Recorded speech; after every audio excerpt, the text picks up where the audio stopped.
在某个风和日丽的下午，保罗和好友哈登带着女友一起下海游玩。途中，保罗的手表不慎坠入海底，他急忙下去寻找，可始终一无所获。突然，一块奇怪的石头引起了他的注意。保罗从海底把石头挖出，结果发现这是一枚古代轮船用的压舱石。这东西出现在这里，就说明周围一定有上世纪的沉船。事不宜迟，众人立刻潜入海底寻宝。果然，保罗说的没错，这周围真的有好多宝贝，几人全都挖到不少。突然，海底远处有一个东西在闪动。保罗轻轻游过去，结果发现是一架飞机残骸。他小心地游入飞机内部，这一游可把他吓了一大跳，因为飞机里面放满了毒品。众人看到保罗过去，也都纷纷跟了过来，目睹了这一切。哈登和女友小美本就不是什么好人，他们提出拿走毒品，这样就可以发大财了。不过保罗和大美还是很有原则的，他们只想寻宝，违法的事情绝对不干。不过现在也不能报警，因为一旦报警，这周围的海域就会被封，那么他们也就不能再继续寻宝了。最后经过一番商量，众人决定先找宝藏，然后再报警。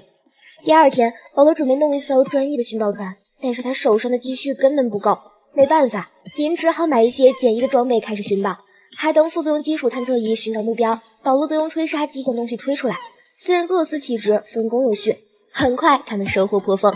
上岸后，几人开始研究挖到的宝藏，因为在他们那里，谁先确定沉船的身份，谁就可以拥有优先开发权。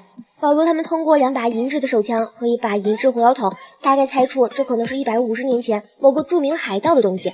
随后根据年份、时间以及各类历史文献，保罗推算出这艘沉船就是当时富商逃生开的。当年正值战争爆发，无数富商带着珠宝逃命，有些富商中途遭遇海盗，不幸沉船。以上种种迹象表明，保罗他们这次遇到的一定是个大宝藏。说时迟那时快，隔天保罗他们再次出发，几人一心只想尽快找到这艘沉船。可就在这时，巡逻的海警突然出现，还好大美认识他们，几人这才成功逃脱了警察。虽然这次侥幸逃脱，但保罗还是觉得要提高效率了，不然肯定还会有更多的麻烦。俗话说得好，不怕神一样的对手，就怕猪一样的队友。哈登和女友小美财迷心窍，居然背着保罗悄悄潜入海底，拿出了一包毒品，并随手出给了他们认识的一个毒贩。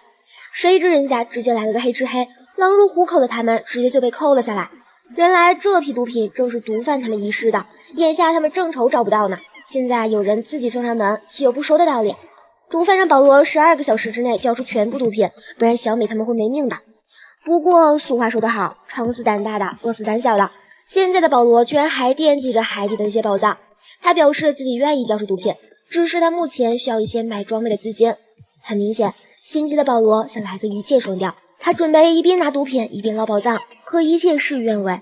就在他们一边寻找宝藏一边将飞机里的毒品运到船上时，小美居然一不小心被鲨鱼咬伤了，保罗只好将捆着毒品的绳子割断，赶紧将小美送往医院，但最终还是没能救活她。没多久，毒贩来要毒品了，眼下毒品已经被海水冲走，为了保住性命，保罗只好将宝藏的事情告诉了毒贩，以此想换取几人的性命。毒贩一听很开心，但你以为一切就那么简单吗？不可能的，聪明的保罗早已在海底布下了各种埋伏，哈登也早已在那里伺机行动。由于水下画面过于混乱，小莫就不放给大家看了。总之就是保罗几人费了9牛2虎之力，终于搞定了所有人。时间来到几个月后，保罗他们还在寻找宝藏，一只巨大炮筒的出现让他们的目标又近了一步。可俗话说得好，塞翁失马焉知非福。几人在海底打捞炮筒时，钢丝突然因为承受不了巨大重量而突然断裂，炮筒在坠落时砸到了埋在海底的船板，无数金光闪闪的黄金顿时出现在了他们眼前。保罗终于找到了沉睡了150年的大宝藏，几人就此过上了幸福般的土豪生活。故事完，再见。